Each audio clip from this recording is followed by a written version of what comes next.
where we're going to go, because I was getting real kind of bummed out about my job, wanted to get out of the job I was at. Well, tell about the job you were doing. You were working I was in working, sales. I was working in well, I started out selling a really good full program dairy, all that kind of stuff, and then got bought out by um, and got merged in with Oscar Mayer.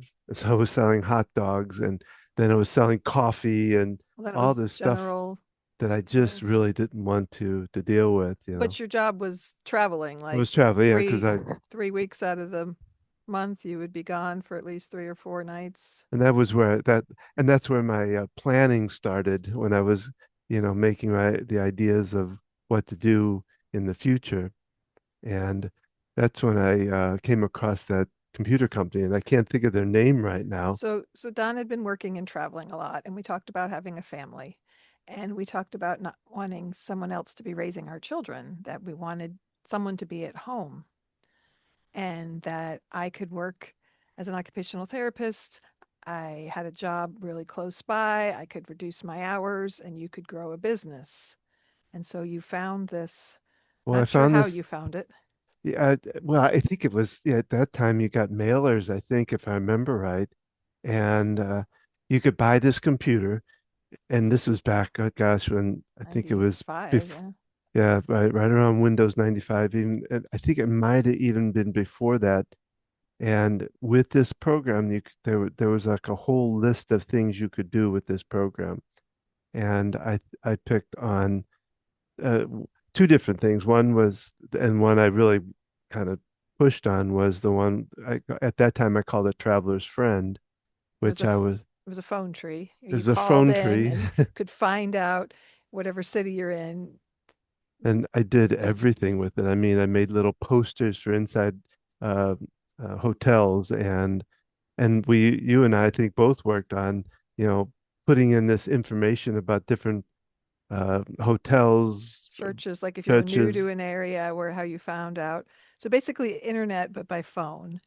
Yeah. So you call in and find out information. And But that was right around the time when the internet started to kind of come into play. which kind of put a big dash Yeah. in your business. And I remember at the time deciding that I will take it to onto the internet, which at that time was a lot of work because nobody really understood it, and so you kind of played with whatever you could play with to make it work. And so I had both the phone system and online, and trying to put the same information to put on the phone system online was a bit of a task.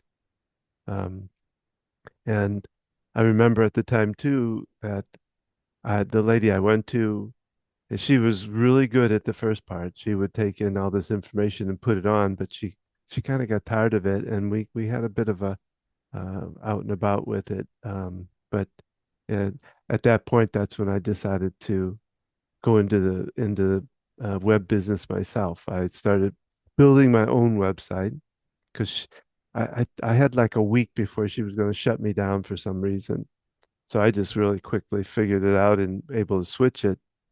And then I happened to call in a client that I was using for the traveler's friend and got to know her really well.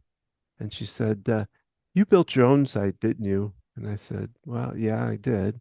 She said, "Can you build ours?" I was like, hmm. And, and back then you did, what's trouble about that when you're first in your business, you go for whatever, This is to 1995, 96, and you didn't, your business background was sales and you were yeah, figuring it out. I remember when you got email and stuff, and we shared an account for a long time. It was all very new, and yeah. So it just it's a lot of work. Um, and I, um now I can't think where I was going, and my so mind just went, phew. 30 years ago, you decided to go into business for yourself, and you started out with this program to do this phone connection, traveler's friend, and have evolved over the years into so many different Many different areas. versions of it, Um, but it's kind of come down now to, well, after, and we go back to the days when I had first heart attack, and I had to make some decisions. And I've been working with um, who we just interviewed last week is Jan Jan Luther. Luther, and I've been working with her. We're doing the tapping for some personal reasons. You were involved with it too. You got involved with it too, and decided that I could go into business for myself doing the tapping. And again, that has morphed a couple of different times to where I am right now. And that's um, working with the senior population and using that EFT to kind of calm the nerves when you're in that journey, the long journey to the end of life, I guess, really. Well, Um, and EFT comes into play in so many components. Um, well, and today what we're doing is we're this is replaying. Gina, I'm sorry. Well, I was going to go into, uh, but anyway, hi, this is and Don, this is Gina with Focused Healthy Family. and this is podcast number 212. And today we're really looking at EFT, networking, and business building. What we're going to do today is we're going to, oh, before we do though, Yeah, we got a joke, don't we? we do. So we're looking at, setting dreams and if you have some aspirations. So my goal in 2026 is to accomplish the goals I set in 2025 that I should have done in 2024 because I made a promise in 2023 that I had planned in 2021. A goal is a dream with a deadline, which is why I've decided to move my deadline to the next lifetime. And my tip for today is to always hold on to your dreams. They can be tough to do, but being able to go put your focus where you want it to go with the business, and don't give up on your dreams. So that's our. And one last joke because this Oh, is got another a joke. tribute to my father because it's a quote by Yogi Berra. If you don't know where you are going, you'll end up somewhere else. And so what we'll do now is we're just going to go into, and this is with Network Build Grow, which is a kind of a mastermind group that I work with, and it's with Melissa Taylor, and she just really talks about it, about how I got into business, but then also about how I use EFT in the business. So we'll leave it at that, and Hope you enjoy. Welcome to the Network Build Grow podcast, the show where business owners, entrepreneurs, and professionals share their stories, lessons learned, and powerful strategies for building relationships and growing their circle of influence. With Melissa Taylor, your host, each week we'll bring you actionable insights to help you build a better network and a better business. Let's dive in. Well, good morning. Good morning good to Mr. morning. Don Grothoff. How are you I'm today? doing good. I'm doing good. Great. So Don is with Focus Healthy Family, and I've known you for, gosh, about 6 or 7 years now. It's been a Something while. like that, yeah. Yeah, it's wonderful. So first, before we get started into some things, tell us a little bit about, Focus Healthy Family and what you guys do there. Well, my emphasis in it is doing the EFT tapping. It's something that is there to help people reduce their anxieties, and we work towards senior populations, with the caregivers especially, helping them. My goal is helping them to bring down that anxiety that I've been through. We just came through with my father-in-law, where we had to deal with somebody in the senior population, and the stress level is over the chart, as far as and so my role is to helping the caregivers bring it down and to ease and be able to manage their emotions as they go through this terrible journey that people have to go through. Yeah, it is a journey. I went through it with my dad as well, and of course, my mom and my stepdad are now, moving towards that. So, tapping. I have to be honest, sounds a little strange. It's Tell me a very little bit weird. more. Yeah, tell me a little bit more about that. Well, I've been doing it for 20 some years myself, and when I first got pulled into it, it was kind of by my wife, like kind of pulling my ear to go to this, the who became my mentor of it, but Jan Luther, and I thought it was the craziest thing in the world, it's tapping and what, you know, and but when I got into a session with her, she liked to be able to see right through me, when I do stuff, and it kind of changed my life. And throughout the process of working with her initially, she kept saying to me, you would really be good in this. And I'd say, yeah, yeah, okay, and I put it in the back of my mind, just, yeah, one of these days, one of those. And my business was totally different from that. But when my daughter got into, my first daughter got into OCD really bad, Mhm. and we used it for ourselves.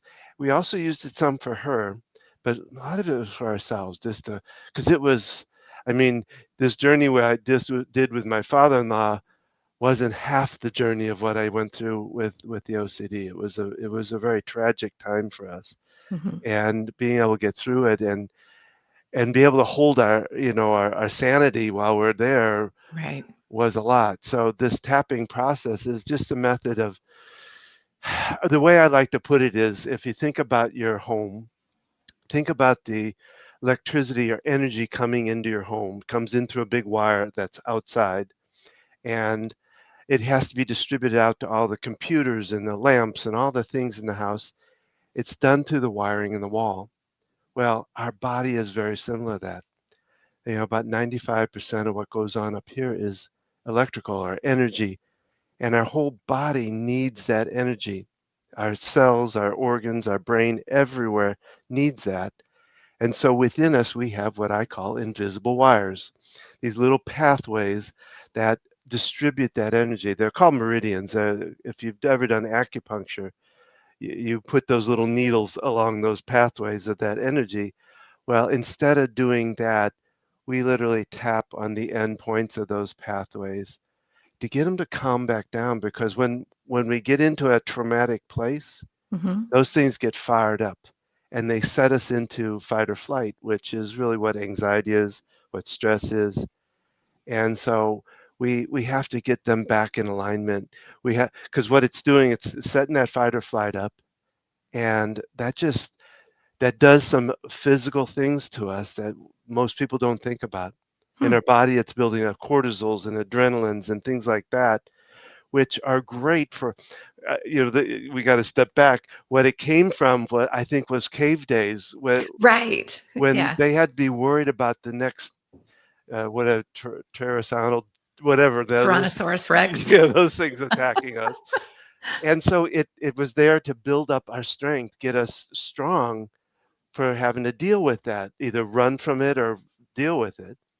Up here, it literally shuts down parts of the brain that it doesn't need for that battle until afterwards. It needs it afterwards. The immune system is one of them, and the upper thinking parts of the brain is the other one that it shuts down or hampers. And so that's great for, like I say, if we're in that battle. But nowadays, we're not there. We're worried about the next bill that we have to pay, or a test coming up at school, or some plan at work.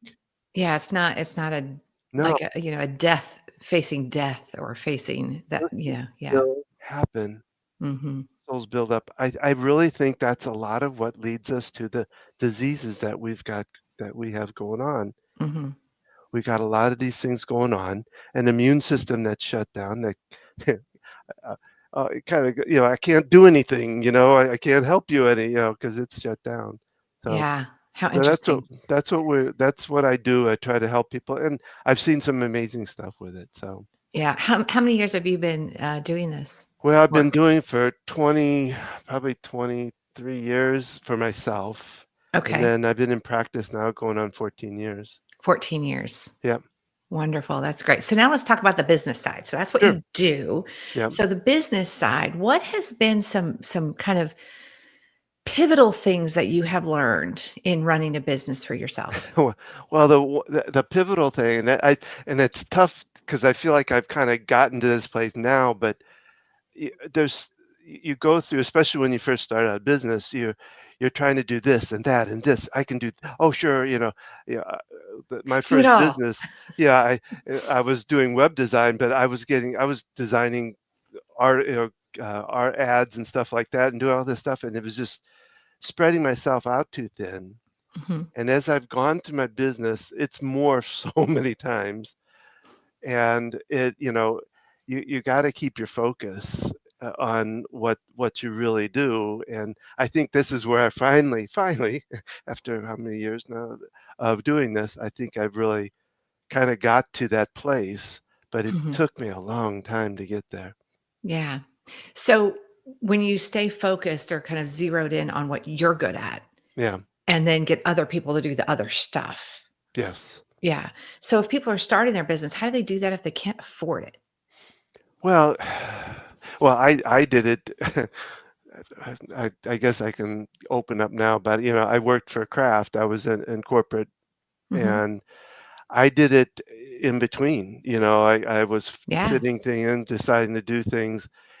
I probably took a lot of a lot of my own time doing it, and not telling the company about it. But you just kind of do it. You build it on the side and try to do it the best you can. You also look for mentors and things like that can help you out. You might even be able to get a loan. You know, Hmm. at the time when I first started my business, I had a package that I dealt with one of my companies with, that I was able to take it down and use the money to be able to invest in the first business, the first of many businesses at the time. But I had some money to be able to do that with, Hmm. because one of the companies I had a great 401k plan, and I used it. Yeah.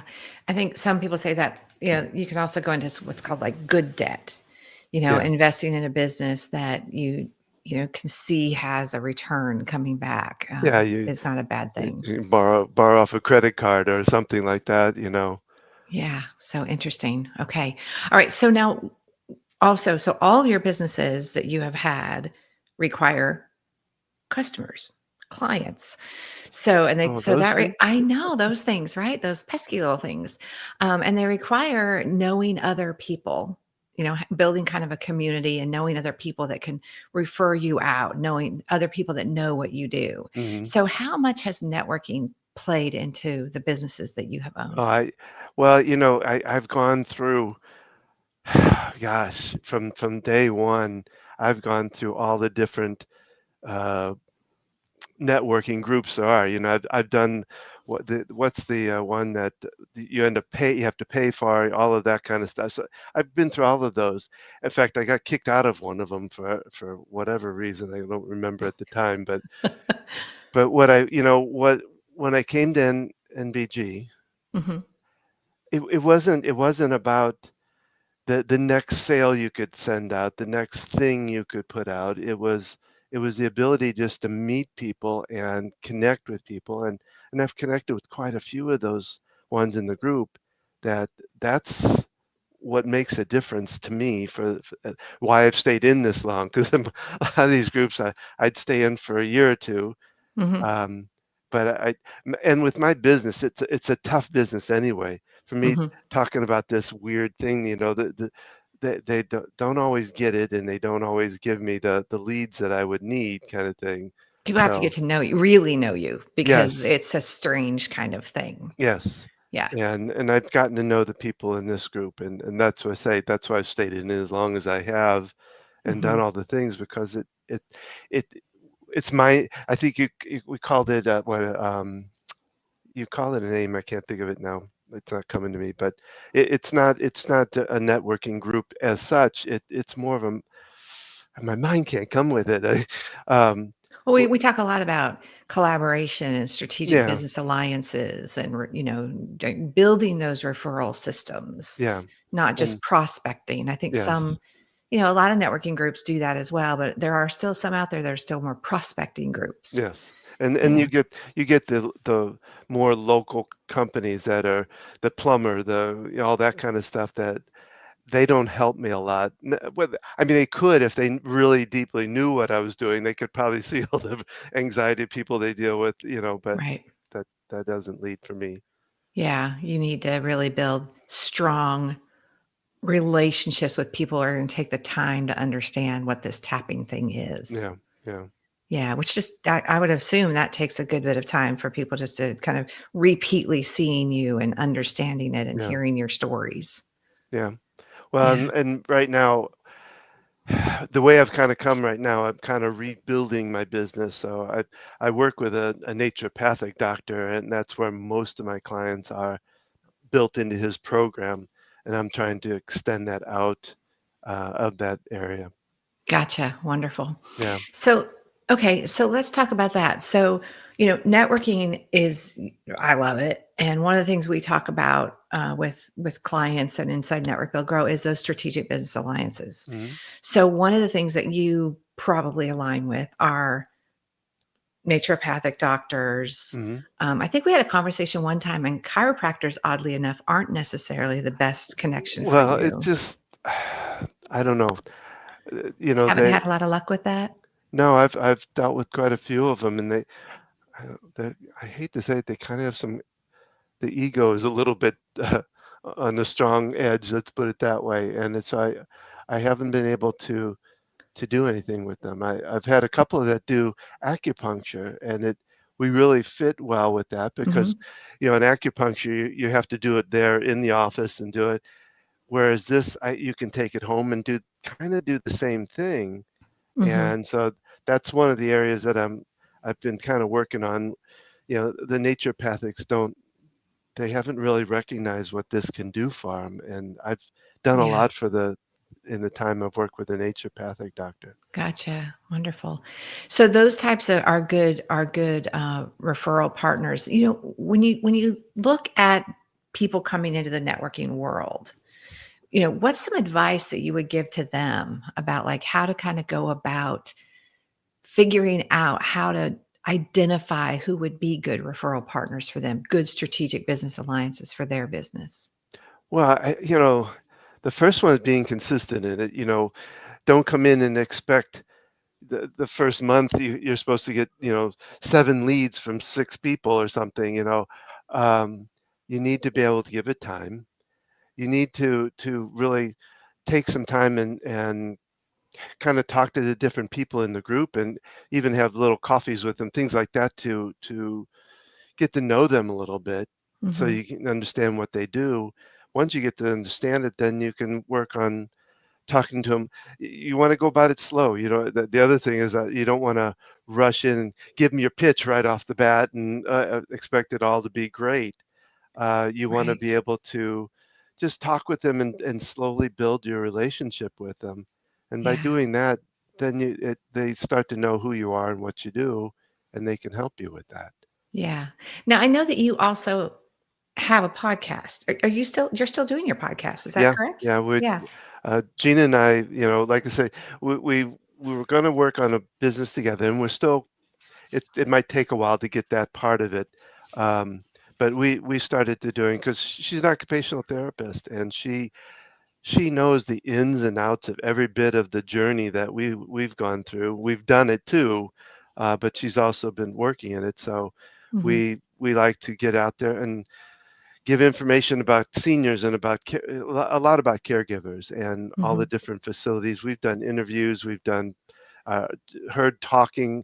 I mean, her talking. I could shut up and just let her take the rest of the podcast because her knowledge is just about anything is wonderful. So Is yeah. immense. Yeah. So I'm trying to work that out to help me to support me and then eventually help us build our thing together.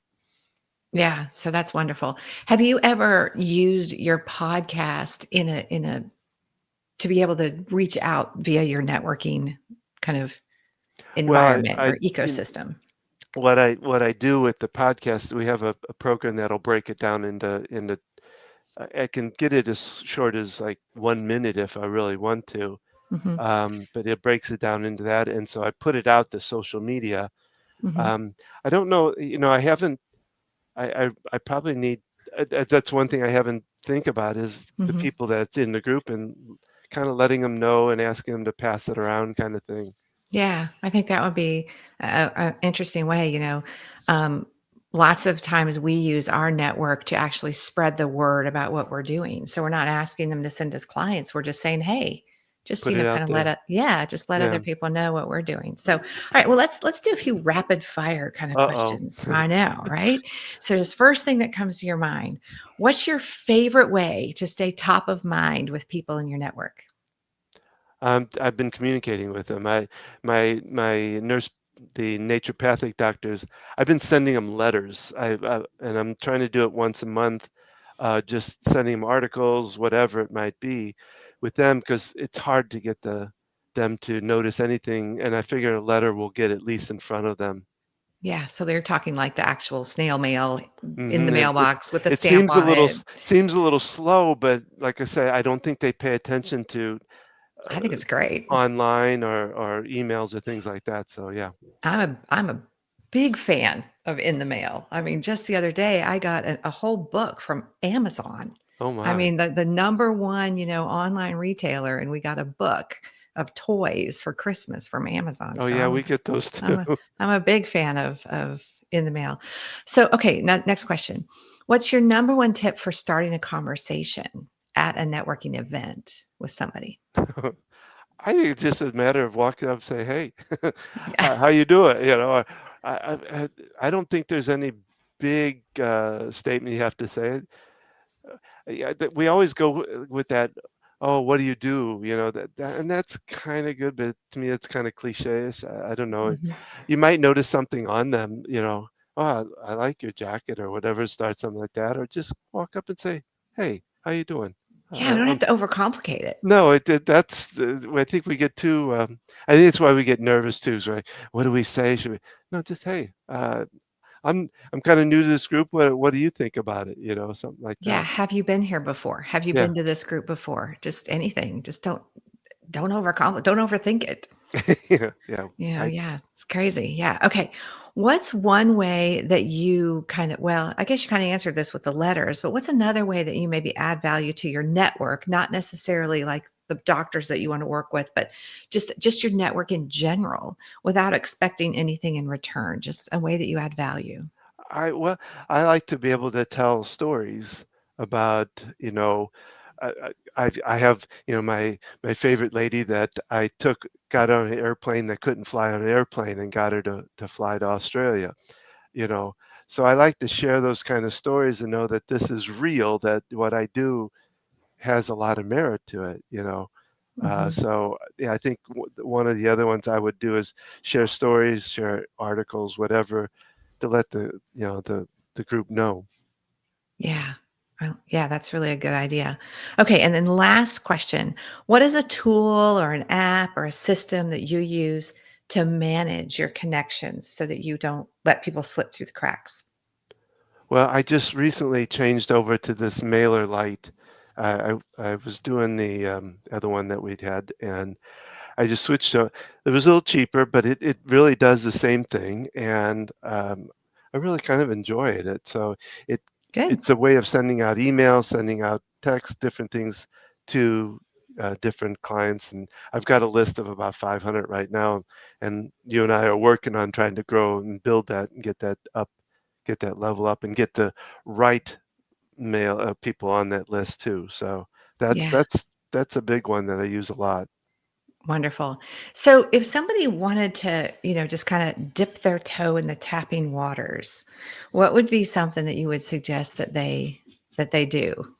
Well, there's a couple different ways. I mean, you could go onto YouTube and you could find all kinds of different people doing tapping, including myself for that matter. Um, that's one way, but you really need to work with somebody. I know that sounds weird because it looks like a simple thing to do, and it kind of is, but to understand what words, because I always have people come back to me and go, I don't know what words to say. I'll get lost on that. And so you got to understand it's really their words that they want to use, and knowing the process of it and how to infiltrate it into your life, because it's something I think I do it every day, Right. and I think it has a long-term effect of it. The more you do, it kind of builds a shield for you against Okay. things that come at you on a regular basis. Hmm. So I think, I hate to say it because but it's working with somebody. And it doesn't have to be me, it could be anybody. But I think it's really important to work with somebody to get to know what it really can do and how it can change your life. Yeah.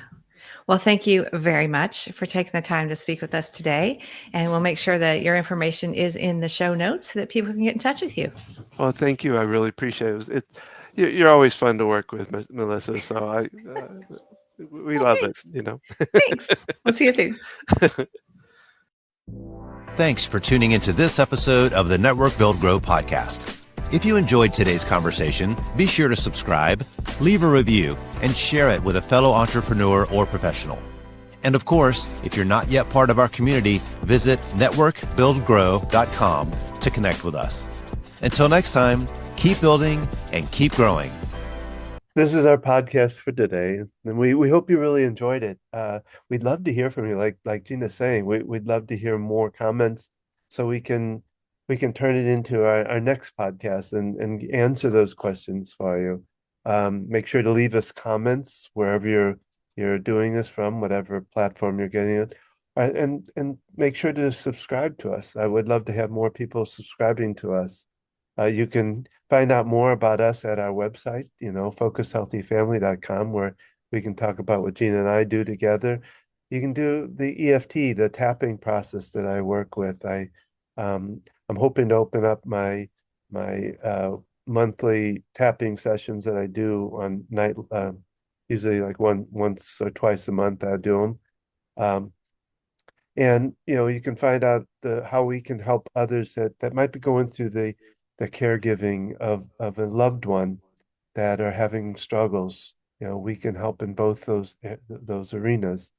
You're welcome to find us on Facebook at Focused Healthy Family, on Instagram at Focused Healthy Family 1, and YouTube at Focused Healthy Family. And you can join us each Thursday when we rebroadcast these at 8:00 Thursday mornings. This year it actually falls on January 1st, for the Happy New Year time. And as we look to the new year, our focus has always been on caring for our children, our parents, and ourselves. So wherever you're at in that journey of juggling caregiving and multiple responsibilities, however it looks in your life, incorporating the whole family concept of navigating your journey. And you'll find our podcast at focusedhealthyfamilypodcast.com. And remember, how you speak to your children and your loved ones today shapes their future and yours.